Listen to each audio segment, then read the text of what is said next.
Hello and welcome. You're watching CNBC TV 18. I'm Archana Solanki. The G20 meeting is underway at Bengaluru and we will be getting you updates from what is one of the most crucial events under India's presidency.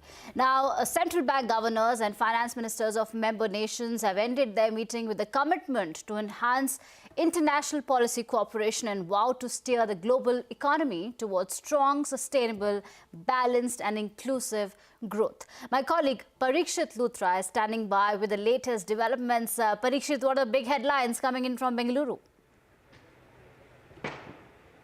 Well, absolutely. After 4 days of hectic negotiations, which went on till midnight, the G20 finance ministers, central bank governors have not been able to achieve consensus on the communique. The communique, in fact, has been issued as a summary from the chair with the message that the paragraphs on Ukraine were not areas where the leaders agreed on. Yes, there were other issues such as debt restructuring, strengthening of multilateral development banks, how to tackle risks to the global economy, where there was broad agreement. But definitely when it came to condemning the Ukraine war, there were strong, severe differences during the negotiations. Yes, you had Russia and China wanting a dilution of the language, the text on the Ukraine war. You had the G7 making it very clear that there can be no going back from the Bali Declaration, as was agreed by the heads of state of different countries. So the G7 was very clear in its approach that Russia's role in Ukraine must be condemned in the strongest possible terms. And Russia and China did not agree on this language. And as G20 works with consensus, the communique was not issued and it has ended with a summary from the chair. Let me tell our viewers that the communique was circulated among members at least 12 to 13 times. And finally, a decision was taken at around 5 p.m. this evening that there will be no communique, there will only be a summary. So, which were the areas where there was some amount of agreement between leaders? Well, on the issue of addressing debt vulnerabilities, leaders agreed that there needs to be urgency, there needs to be an emphasis on coordination between private and public creditors to relieve debt distress. Slow growth, inflation and tightening financial conditions could worsen the debt situation in emerging and developing economies. The G20 finance ministers also agreed for the need to prioritize temporary and targeted fiscal support to vulnerable groups while maintaining fiscal stability. They also agreed on the need for strengthening multilateral development banks to deal with transboundary challenges and catalyzing private investments as well. But the big headline coming in, no consensus on the Ukraine war. And this meeting was important because it really sets the tone for India's G20 presidency. All right, thank you, Parikshit, for those updates. We will keep coming back to you. For now, from the sidelines of the G20 meeting happening in Bengaluru, IMF Managing Director, in an exclusive conversation with CNBC TV 18, says that the world is likely to avoid a recession in 2023. She also says that India is a bright spot for the world economy. Let's listen in.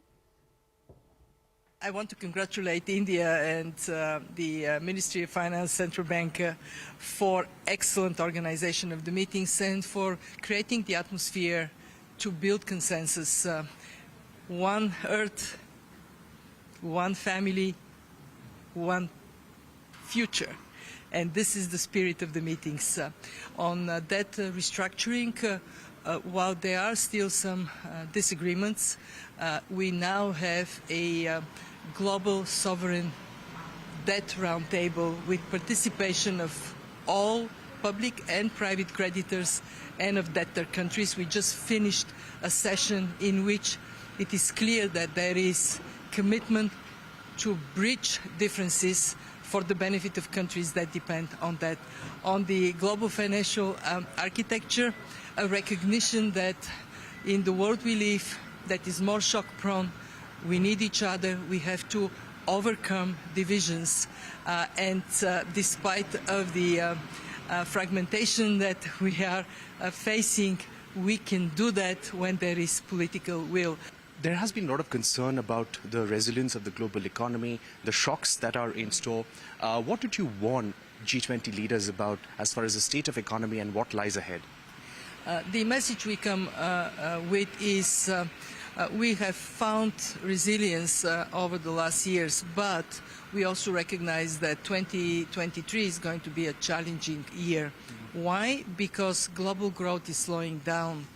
At the same time, there are signs that it may be a turning point with growth bottoming out and inflation finally trimming down.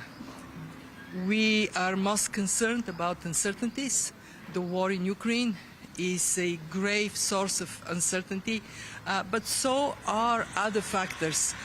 In 2022, there were natural disasters on all continents. We started this year with the tragedy in Turkey and Syria. In this environment, we have to recognize that we have to learn to think of the unthinkable. There is a lot of concerns about cryptocurrencies where you don't know who the issuer is.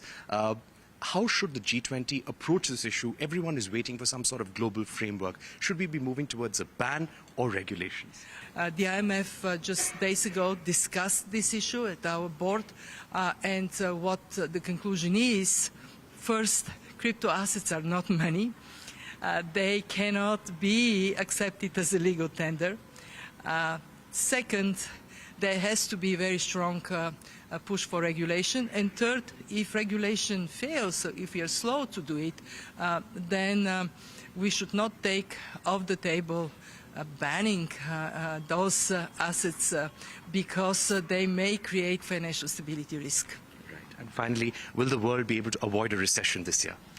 It looks like we will avoid recession. There will be countries that are in negative territory, but global recession is less likely. Why? 3 reasons. One, we were surprised by the resilience of labor markets in many economies, in the United States, in Europe, and the resilience of consumer spending.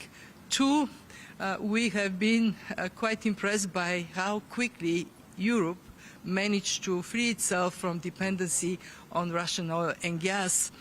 Mother Nature helped. The winter was milder this year, but that allowed the European economies, many of them, to avoid recession. Not all of them, but many of them. And 3, China took a decision to open up, and that is creating a new impetus for growth in China.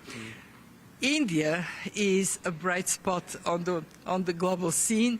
Actually, India is contributing 15% of global growth this year. So thank you, India. So finally, you're in India. Any recommendations for the Indian government to have a higher growth path? What India can do more of is to continue on that path of structural reforms and to work even harder on more inclusiveness, and I see that this is being embraced by India. And the war becomes the biggest threat. Everyone here has said this is the biggest threat to the global economy. Do you think that could create more supply shocks? It is very uncertain how the war is going to evolve, and as long as this uncertainty is with us, it can make especially energy markets anxious. What we all pray is for peace, not only for the people of Ukraine that have suffered so much, but also for more calm in the world economy. Right, moving on, Netherlands finance minister says that not repeating the Bali text of Russia's invasion of Ukraine would be a reversal of the leaders' agreement and would be unacceptable. Let's listen in. Fundamental issue is the adherence and repeat of the language that was agreed by the leaders at the G20 in Bali, where there's a very firm statement on Russia's illegal invasion of Ukraine. And for us and many of our allies, it's unacceptable that this language is not repeated or adhered to. It would mean a reversal of a very clear statement by the leaders at the highest level. Right. Is there also an attempt by India, by the G7, to have a stronger text on the Ukraine war, or a stronger condemnation of Russia, naming Russia as an aggressor? Well, I think the Indian presidency is, of course, trying to channel and guide the process in an appropriate manner, as one would expect of any president. And my compliments, of course, to India in that regard. But we need to be very firm on calling a spade a spade. And we've done so repeatedly, and we think it's important to do this again. Many of the issues we deal with today, the food insecurity, the hike in energy prices, are a direct resultant from the illegal Russian invasion of Ukraine and the continued warfare on Ukraine.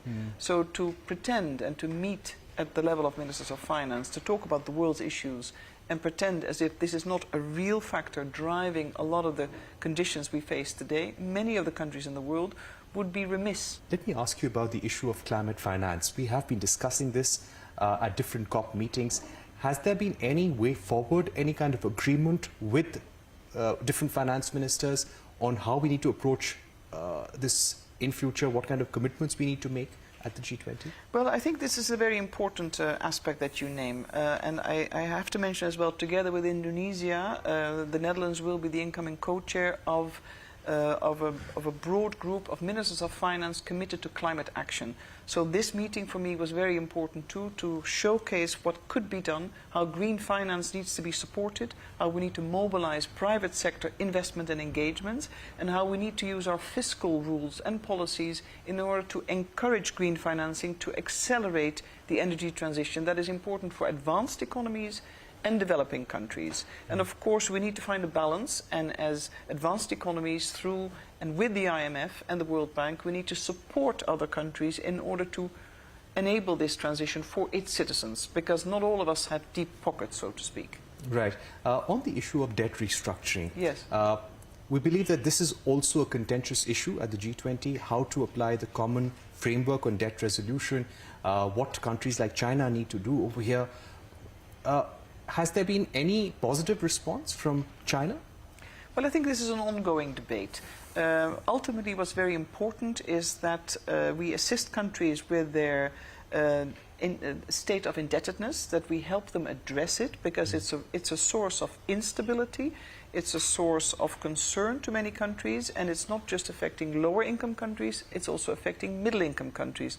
So for the Netherlands, we'd like there to be a greater space for middle income countries to be supported under the common framework, which currently is not yet the case. Right. Equally so, we think transparency and greater cooperation between public and private creditors is very important. So we really assist the countries to deal with their level of indebtedness, because it's really a threat. And on top of high energy prices, on top of the hike in food prices, this actually is a fundamental issue of concern to many countries and its citizens. Now, when it comes to sending out a message to India, you've had bilateral discussions with other finance ministers here, with Finance Minister Sitharaman as well. What has been your message to the Indian government as to what you would like to see achieved at the G20 presidency? Well, I think the Indian presidency has set forth an ambitious agenda from a very independent and strong viewpoint. What we'd like to achieve is, of course, the discussions that we've started also today. It's one of the first meetings of the G20 ministers, I believe the first. Green financing, to have clarity on the energy transition. Naturally, we need to remain firm on Ukraine and resolution to the Ukraine war, but also international commitment to Ukraine. And equally so, consider the views when it comes to solutions and dealing with issues of growth, green and inclusive growth for the countries of the global south. This is a global commitment, and the G20 has a key primordial role, and we hope that we can achieve great progress, and I'm very convinced of this year under the Indian presidency. And the Netherlands is invited as a guest. So we're grateful to be here, to contribute to the debate, and also offer, where it's appropriate, our expertise in matters of finance, green finance, and international cooperation. So we hope this will be useful to the overall debate and the conclusions. Right. And finally, there's a lot of conversation going on reform of multilateral development banks. What are the key reforms that are being sought by leaders? Well, what we'd like to see, the Netherlands certainly, is to see the international financial institutions be more risk-embracing, to really review their capital frameworks, and of course to be even firmer and more forward-leaning on issues of climate change, but with that also biodiversity. All right, it's time for a short break. We continue our coverage on the first G20 FMCBG meeting on the other side. Stay tuned.